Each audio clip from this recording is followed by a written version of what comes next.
La famille va prendre la parole, mais on est encore dans la musique. Merci pour votre sagesse. Je vois que tout ce monde qui est venu, c'est des gens très sages, parce que nous vivons une veillée paisible, et c'est très bien. Vraiment, nous nous encourageons. Merci bien. Alors... Allô. Une minute, s'il vous plaît. Bon, ben, pour commencer, on vous remercie. Hein. C'est bon. Allô. Ouais. Pour commencer, on vous remercie de votre présence. C'est un grand honneur pour nous, la famille Bamba. Donc, en fait, avant de continuer la veillée, pour ce grand homme-là, je demande à la maman Elodie de nous faire une petite prière. Et après, on aura quelque chose à dire à la famille, à vos invités. Éternel notre Dieu, nous te remercions parce que tu es un Dieu 3 fois saint. Nous voici réunis aujourd'hui, Seigneur, pour pouvoir encore penser à notre papa que tu as pris, à notre papa, Seigneur Jésus, qui est parti auprès de toi. Seigneur, tu as toujours dit que je viendrai comme un voleur. Et aujourd'hui, Père éternel, tu l'as fait aujourd'hui pour Papa Bamba. Nous demandons ta présence, nous demandons ta puissance, que tout esprit qui ne confesse pas ton nom, nous le brisons au nom puissant de Jésus-Christ. Père éternel, nous avons besoin du sang de l'agneau. Nous avons besoin, Seigneur, ce sang de l'agneau qui délivre, ce sang de l'agneau qui sauve, ce sang de l'agneau qui délivre encore, Père éternel. Pouvoir donner encore la force à la famille Bamba et les amis et familles qui sont venus à commémorer avec nous ce moment, Père éternel. Nous demandons, Seigneur, que ton Esprit Saint aussi soit avec eux, afin que ce moment, Père éternel, nous puissions tirer une leçon. Cette leçon pour savoir que aujourd'hui nous sommes nés et aussi tu es capable de prendre chacun de nous. Aujourd'hui, merci Père éternel pour notre papa qui est parti. Merci Père éternel pour ta présence parmi nous. Amen. Il s'appelle M. Bamba Tanas. C'est un grand homme. Il a laissé beaucoup d'enfants. Né très pauvre. Mais il est parti très riche.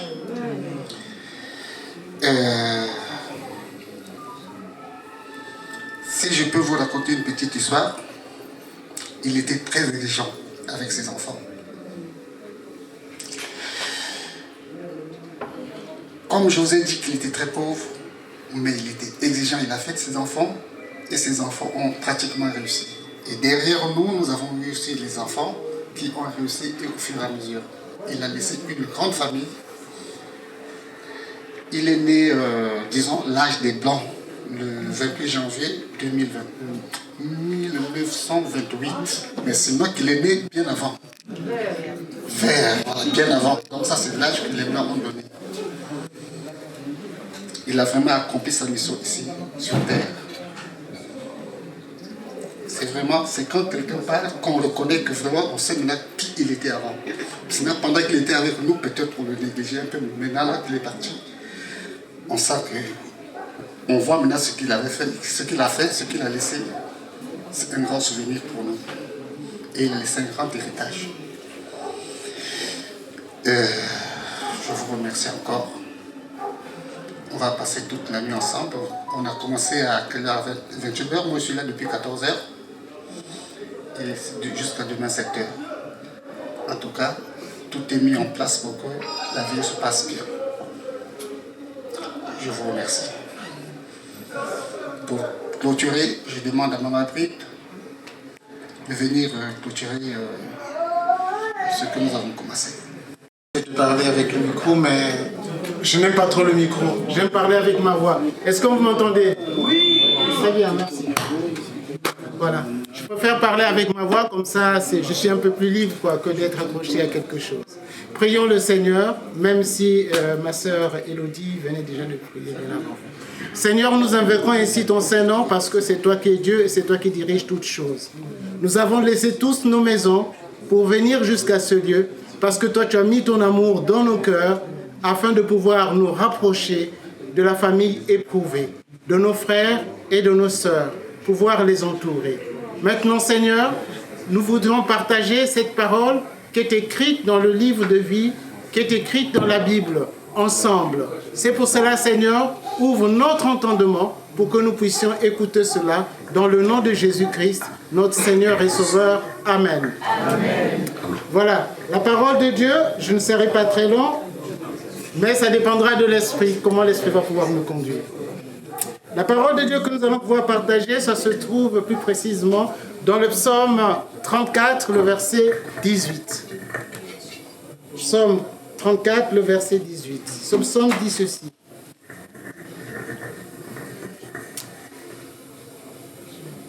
Quand... Bon, d'accord, laisse ça comme ça et on va porter le micro. Voilà, comme ça c'est tout. Ça marche comme ça? C'est bon? Pas assez? D'accord, c'est bon. Le psaume donc dit ceci.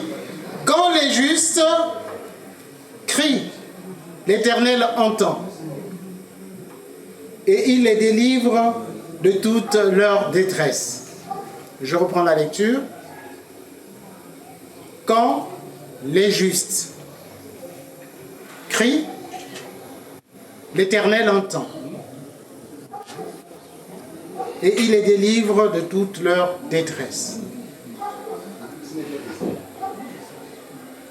Je vous laisse le temps ou le choix d'aller pouvoir lire l'ensemble, donc tout le psaume 34. Il s'agit bien donc de David qui se retrouve donc devant Abimelech. Mais moi, en lisant ce psaume, pour pouvoir le partager avec vous, je pars d'abord du mot détresse. Les détresses, c'est deux fois des problèmes qu'on rencontre tous les jours dans notre vie. Les détresses, ça veut donc dire que, bien avant, j'étais en bon état et que je marchais librement et que voilà, je fais un faux pas et je me fais un peu mal aux pieds et ça me chagrine, ça me fait très mal. Mais la détresse dont il s'agit aujourd'hui, il s'agit bien d'une détresse, pourtant, nous sommes souvent habitués, ou on l'entend d'habitude, mais toujours qui nous bouscule, parce qu'il s'agit de la mort. Personne d'entre nous ici ne pourra me dire que lorsqu'il a perdu un proche et que vraiment il n'a pas dit « Mais Seigneur, pourquoi tu as fait, pourquoi cela Seigneur m'arrive ?» Et on met en question, c'est un grand questionnement, même pour les chrétiens.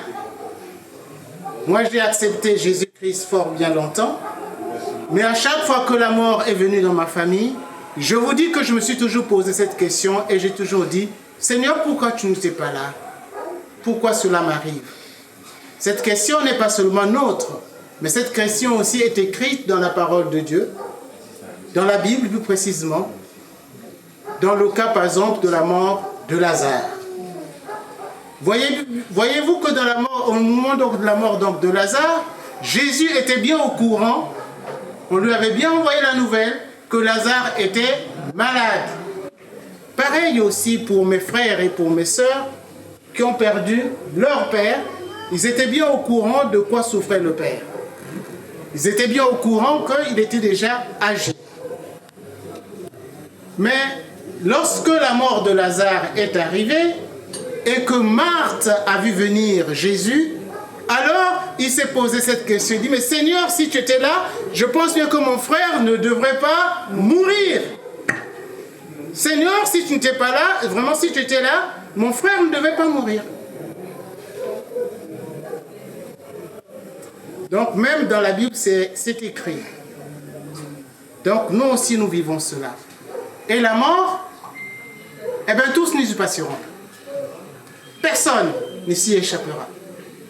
Personne ici-bas. Tant qu'on est des êtres vivants, La mort va toujours arriver un jour.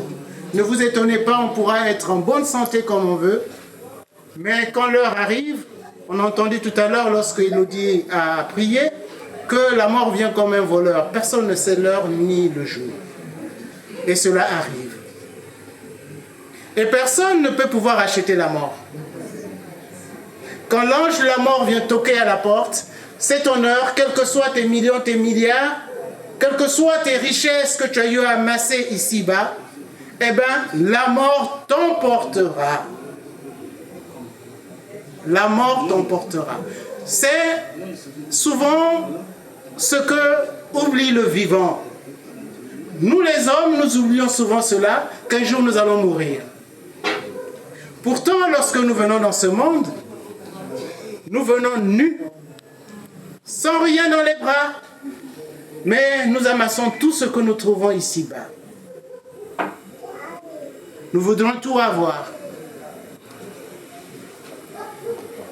Malheureusement, la mort arrive toujours. Alors, est-ce que la mort, c'est bien la mort? Est-ce que la mort, c'est vraiment la fin de la vie? La mort n'est pas la fin de la vie, la mort n'est qu'un passage. Je pense bien que la plupart de ceux qui sont ici, ils sont tous bantous. Nous sommes tous bantous ici, ou soit nous sommes Congo. Et même dans la Bible, c'est écrit, personne n'ignore ici nos ancêtres. Personne d'entre nous ici ne dira que, une fois que mon parent proche venait de mourir, c'est pour cela que lorsque l'on porte le deuil, on voit des fois des personnes dire que on a tâté la deuil, c'est-à-dire que puisque j'ai passé les 40 jours et puis après, je vais aller porter maintenant mes habits. Non, le deuil, on le porte toute sa vie lorsqu'on a une personne qu'on a connue dans sa vie. C'est comme l'adage qui dit, moi dans ma langue maternelle, la langue. La langue va toujours dans ta bouche à l'endroit où la dent a quitté. Et la langue saura toujours que là, il n'y a plus de dents. Donc le deuil, on le porte jusqu'à le jour où on va pouvoir les rejoindre. C'est pour cela que mes frères et sœurs, en partageant cette parole, en passant par ce mot donc détresse, il n'y a pas quelqu'un d'autre. Et avec Marthe et Marie, on verra bien aussi que c'est Jésus-Christ qui apparaît dans la scène. Et Jésus-Christ dira bien qu'il est la résurrection et la vie. C'est lui qui délivre. Pourquoi lui délivre?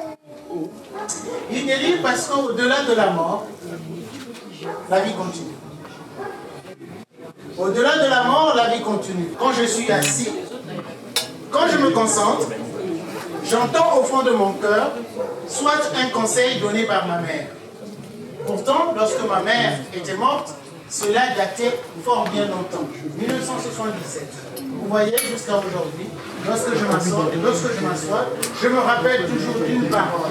Et quand je me rappelle de cette parole, je l'entends au fond de mon cœur et j'entends cette voix d'une personne passant de le chien. Et ça, c'est pour tout le monde. Ça, c'est pour tout le monde. C'est pour cela que dans ces cris de détresse, on va s'accrocher toujours à quelque chose. Et nous, la personne sur laquelle on s'accroche, c'est bien Jésus-Christ. Parce que c'est Jésus-Christ qui se crie. Quand les justes crient, c'est-à-dire que quand mes frères et sœurs ont reçu cette nouvelle de la mort de papa, moi je dirais plutôt du départ de papa, nous, dans l'armée du salut, même si je ne suis pas en tenue ce soir, nous dans l'armée du salut, pour ceux qui connaissent l'armée du salut, c'est une église chrétienne. Nous, on ne parle pas que la personne est morte ou bien la personne est décédée. Nous, on parle d'une promotion. Une promotion à la gloire. Et cette promotion à la gloire, de fois certaines personnes, et puis après on ajoute, on dit, paix à son âme, qui se repose en paix auprès du Père, ainsi de suite. Alors si on commence à penser à cela, qu'il aille se reposer en paix auprès du Père, ça veut donc dire que c'est une promotion. Parce que dans la Bible, il est écrit que je m'en vais au Père et je vais pouvoir vous préparer une place. Donc c'est cette place-là, où là on va s'asseoir et là on attend tout le monde. Mais ne peut hériter cette place Ce n'est que celui qui a été juste. Il n'y a que celui qui a été juste qui peut pouvoir hériter de cette place. Parce que si on a marché ici-bas et qu'on n'a pas marché sur le chemin du Seigneur, eh bien, il est bien évident qu'on n'héritera pas cette place.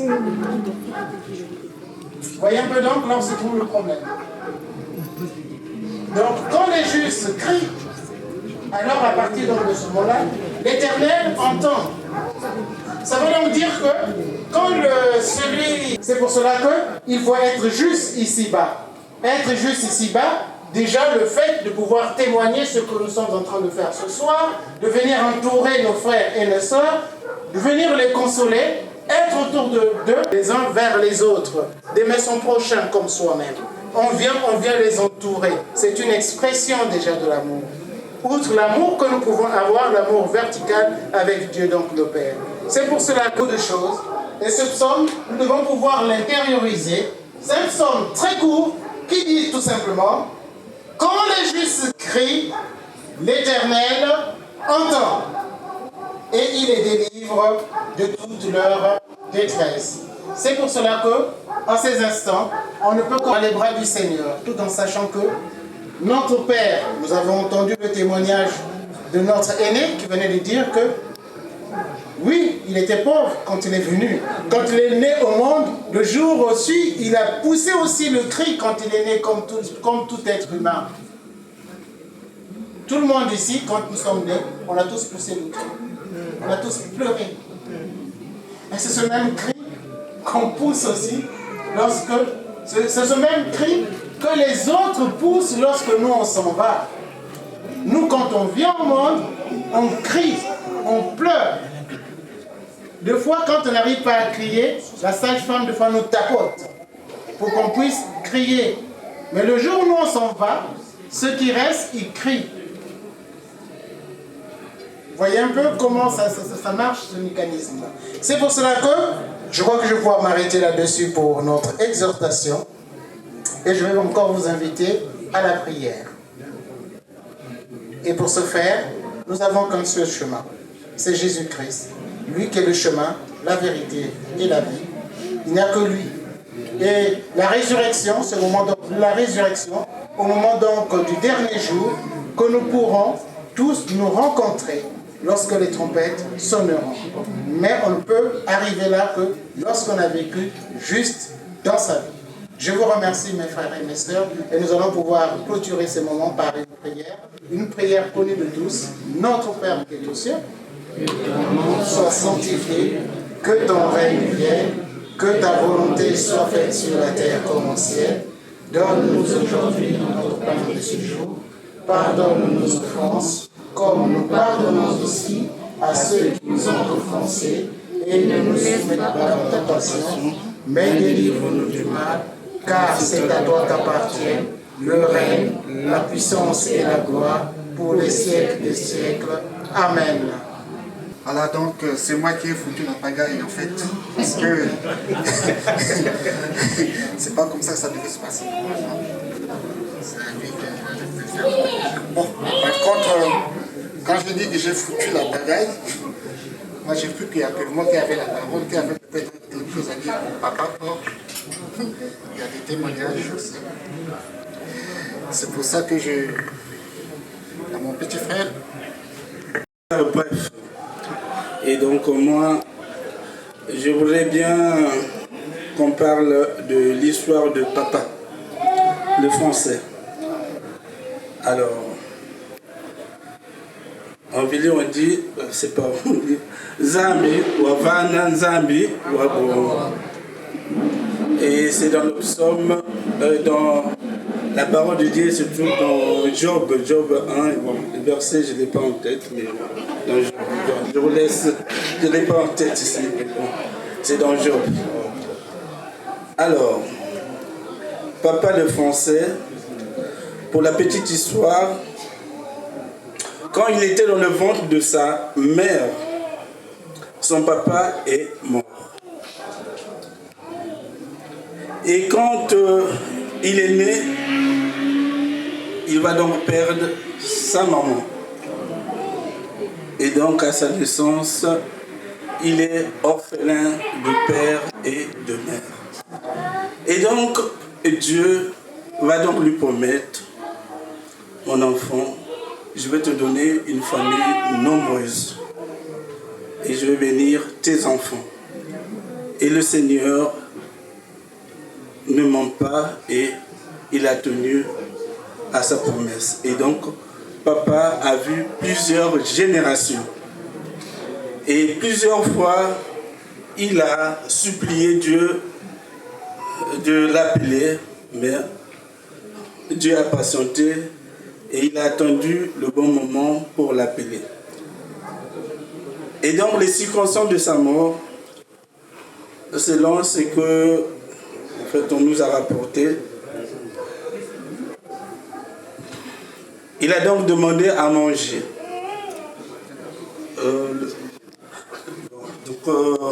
Il voulait qu'on lui apporte le déjeuner. Et a dit donc qu'il s'est réveillé en retard. Non, c'est pas l'heure de prendre le petit déjeuner, il faut manger et tout. Et donc du coup, il a fini par accepter de manger. Et il a bien mangé. Il causait avec notre cuisine qui s'occupait d'elle et de lui plutôt. Et quand il a fini de manger, il a dit oh, écoute, va m'appeler le neveu pour qu'il me porte parce qu'il était devenu fatigué. Il ne pouvait plus marcher seul. Donc il fallait qu'il s'appuie. Il fallait qu'il y ait une personne pour l'accompagner juste dans sa chambre. Et donc la nièce va donc le laisser pour aller appeler le neveu pour que ce dernier l'amène dans sa chambre. Malheureusement, c'est le moment qu'il a choisi de nous quitter. Et donc quand la nièce revient avec le neveu, le papa, avec la respiration, il avait une respiration. Voilà. Donc la tête était sur la table. Et donc la nièce paniquée, voilà, a appelé les sœurs, il a appelé les frères. Ils sont venus l'amener à l'hôpital, mais bon, le médecin a constaté qu'il nous a quittés. Et donc je dis merci à Dieu et que la longévité qu'il a donnée à notre Père se perpétue sur les enfants. Merci encore pour votre assistance. Merci parce que ça nous tient à cœur de voir les frères et sœurs et les amis et connaissances venir vous assister dans les moments pareils. Ça me tient à cœur. Je vous dis merci et que Dieu vous bénisse. Amen. Dire ce que papa dit. Quand j'ai su dire à tout le monde qu'on a en même temps un sentiment de joie et un sentiment de tristesse.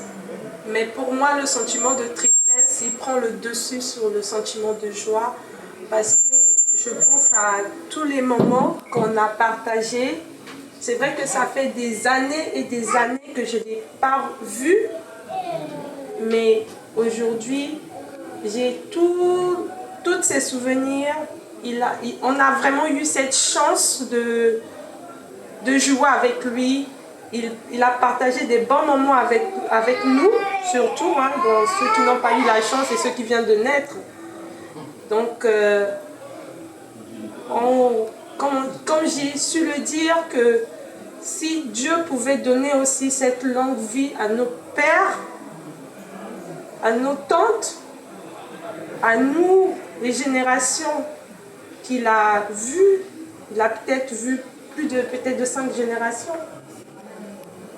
Donc, on remercie le Seigneur. Je suis en manque de mots parce que je suis un peu émue, parce que ça fait tellement, mais tellement, un moment, j'ai pas eu cette chance en fait de le voir, mais Aujourd'hui, apprendre cette nouvelle me fait énormément de mal. J'étais la première à dire quand il va mourir, on va faire la fête. Parce que mourir à 100 ans, c'est pas donné à n'importe qui. Aujourd'hui, on dort, on se réveille, c'est pas une habitude, mais c'est une grâce. Mais Dieu a fait cette grâce que Dieu a donnée dans sa vie, mais qu'est-ce qu'on peut lui dire? Mais si c'est pas merci. Donc aujourd'hui, c'est vrai, on me dit, mais ne pleure pas, sois contente, mais je peux pas parce que ce sentiment de tristesse me déborde. Donc, je remercie le Seigneur pour tout ce qu'il a fait dans sa vie, pour tout ce qu'il nous a appris, pour tous ces moments qu'on a partagés, que ce soit des bons moments que de mauvais moments. Mais il a toujours été là pour ses petits-enfants. Il a toujours été là pour nous. À chaque fois, on partait à Pointe-Noire. Tout le temps, il était toujours là. On le dérangeait. Mais aucune fois, il nous a chassés pour nous dire que non, je ne veux pas de vous. Aucune fois, il nous a aimés comme il a aimé ses enfants. Donc, c'était tout ce que j'avais à dire.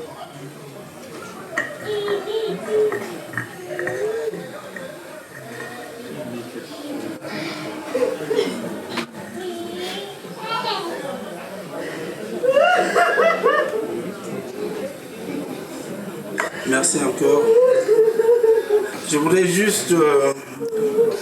je me suis rappelé de bons moments qu'on a passés avec papa. Notamment les mots, en fait les phrases en Vili qu'il aimait prononcer et qui résumaient en quelque sorte sa vie. Et, il aimait nous dire le bout du pain d'abord. Voilà pourquoi le frère aîné a parlé qu'il était très exigeant. Parce que pour lui, il fallait d'abord le bout de pain d'abord. Et la réussite passait par l'école. Donc il fallait réussir à l'école et trouver du travail. Et à ce moment-là, on pouvait faire sa vie. On pouvait former un foyer. Et je me rappelle que papa aimait les chants. Et parmi les chants, il a appelé ces chants, il y a un qu'il appelait Imbal Ntim.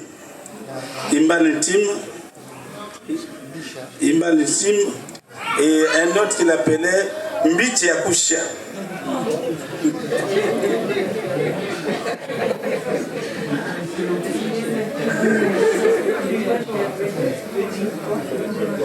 Et Imbal Intime, donc je pense à mon cœur. Mbiti Akusha, ça veut dire que qu'est-ce que je t'ai fait? Et il aimait ce qu'on appelle Mbal Mutodi. Et c'est ce qu'on appelle la chicotte. Et donc quand les enfants se comportaient mal, lui, voilà, il n'hésitait pas à utiliser Mbal Mutodi. Donc c'est des moments qui me tiennent à cœur, que je voulais également rappeler ici.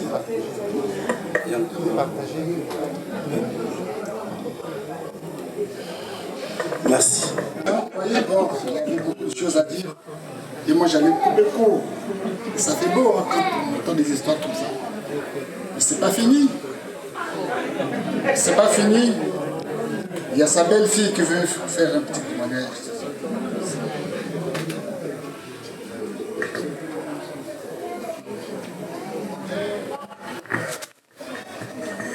Bonsoir. Je suis sa belle-fille, comme il venait de le dire, c'est mon époux. Je suis arrivée dans cette famille, la famille Bomba. J'ai connu ce monsieur, ce grand homme. Mon mari est arrivé en France. Il nous a laissés au pays avec l'enfant. On est resté pendant 10 ans. Mais toutes les fois qu'il venait à Brazzaville, il cherchait toujours à me voir.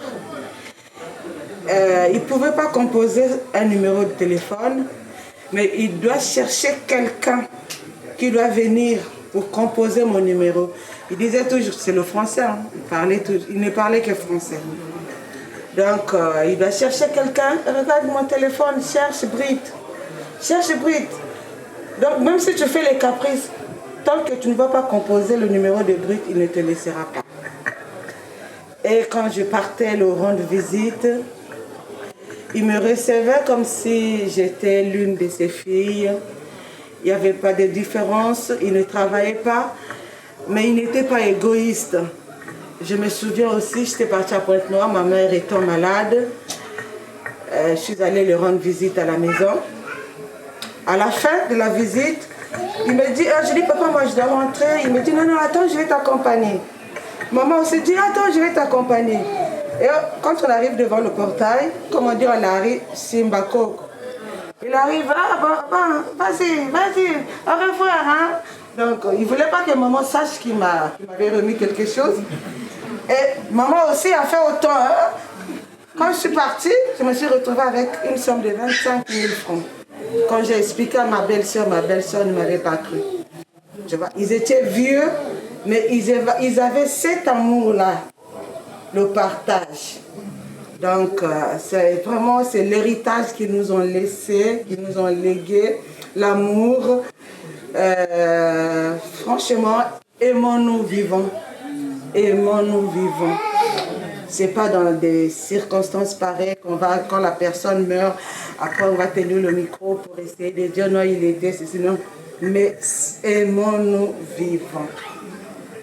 Vraiment, c'est le message que je tenais à vous dire. Je ne sais pas s'il faut faire une petite prière ou comment. Aïdom, tu veux parler, non? Non? Bon, on va faire une petite prière. Prions. Éternel, mon Dieu, mon roi, nous te disons merci. Merci pour tout, Seigneur Jésus. Merci pour le souffle de vie parce que tu nous as protégés depuis le matin jusqu'à cette heure-ci. Tu nous as donné à manger, à boire, éternel, mon Dieu, mon roi. Il y en a qui étaient malades, Seigneur, qui ne se sentaient pas bien. Mais Père, tu étais là encore, Seigneur Jésus, tu as donné la bonne santé. Je ne suis pas parfaite, éternel, devant toi. Mais Seigneur, pardonne. Pardonne nos fautes, éternel, mon Dieu, mon roi. Merci parce que tu es ici avec nous en ce moment, Seigneur Jésus. C'est pour cela que je te recommande encore la famille Bamba, Seigneur. C'est vrai, leur père, il a vieilli, Seigneur Jésus, mais il reste un père, Seigneur. Nous le pleurons parce qu'il faut pleurer, Seigneur Jésus. Mais nous te disons merci parce que tu as donné, tu as repris. Qu'est-ce que nous pouvons te dire, Seigneur? Nous ne pouvons pas te poser des questions pour dire pourquoi, mais c'est toi qui décides. Oh, éternel, mon Dieu, mon roi, chacun de nous, ici présent, nous te disons merci. Merci pour ce moment. Et le reste de la soirée, Seigneur, je te la confie encore. Que tu sois avec nous, Seigneur. Que la paix règne au milieu de nous, éternel, mon Dieu, mon roi. Que ton Esprit Saint, Seigneur Jésus, soit présent au milieu de nous, éternel. Que tu prennes contrôle de toutes choses. Que tout esprit maléfique, Seigneur, qui ne confesse pas ton nom, soit éloigné de nous au nom puissant de Jésus-Christ de Nazareth. Père, ceux qui vont repartir, repart avec eux. Raccompagne-le jusqu'à leur domicile, sans heurte, sans incident. Et ceux qui vont rester ici cette nuit, Seigneur, que tu nous couvres encore, Seigneur Jésus, de ta protection divine. Jésus, toi qui es Dieu, toi qui es Seigneur, sois manifeste, sois adoré, sois élevé. J'ai ainsi prié au nom puissant de Jésus-Christ de Nazareth. Amen. Amen. Quand il y avait la guerre de Brazzaville, on était hébergés chez lui. En souvenir, je ne l'ai jamais vu être fâché, hein, ce que je peux dire à tout le monde. Bon, il était bien avec nous, on était nombreux dans la parcelle. Je me rappelle, on a pu faire au moins quelque chose de 9 mois là-bas. Vraiment, c'était bien. Il y avait papa qui était là, il y avait maman, il y avait tout le monde. Il n'y avait pas d'embrouille. Donc, c'est ça comme souvenir. Bon, on essaie aussi de vivre comme ça pour éviter des problèmes avec tout le monde, ce qui fait partie de notre exemple. Et je peux aussi dire, moi, j'ai un pressentiment qu'il est encore là avec nous. Il est dans mon cœur. En partant, je sais, il a bien vécu dans sa vie. Et nous, on va continuer à faire de mieux. Et voilà, c'est tout. La longévité de papa, pourquoi on n'en a pas parlé? Alors, papa, le secret de sa longévité, quand il se réveillait, il passait toujours beaucoup de temps, au moins 15 minutes à prier. Il avait une bougie, il allumait toujours sa bougie et il priait, il allumait sa bougie pour prier tous les jours, quel que soit son état, jusqu'à ce qu'il nous a quittés. Le matin quand il se réveillait, le soir avant de dormir, il avait toujours un moment d'intimité avec Dieu. Et il avait une bougie, et je vais vous raconter une anecdote. Avec la bougie, en fait à son âge, comme il utilisait la bougie, et donc il y a eu un jour où il a fait un faux pas, et donc la bougie a donc commencé à brûler le matelas. Il a commencé à brûler le matelas, et il n'aimait pas qu'on rentre, qu'on le dérange pendant qu'il priait. Et donc, ils vont constater qu'il y a eu la fumée qui sortait de la chambre où était papa. Et donc, ils sont venus, ils ont défoncé la porte et ils ont constaté qu'il y avait le matelas qui prenait feu. Il y a 2 ans de cela. Et c'est encore un miracle de Dieu. Donc c'est ce que je tenais également à rappeler. Et le secret de la longévité de papa, c'est la prière. Et que le Seigneur nous donne également cet esprit de prière pour que nous puissions suivre son exemple. Merci. Le grand frère égoïste. Ça fait plaisir d'écouter tout ça. Eh bien, c'est ainsi qu'on clôture ce témoignage. Et je remets le micro à notre animateur, la veille. Merci à tous.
What's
Thank you.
Yeah.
I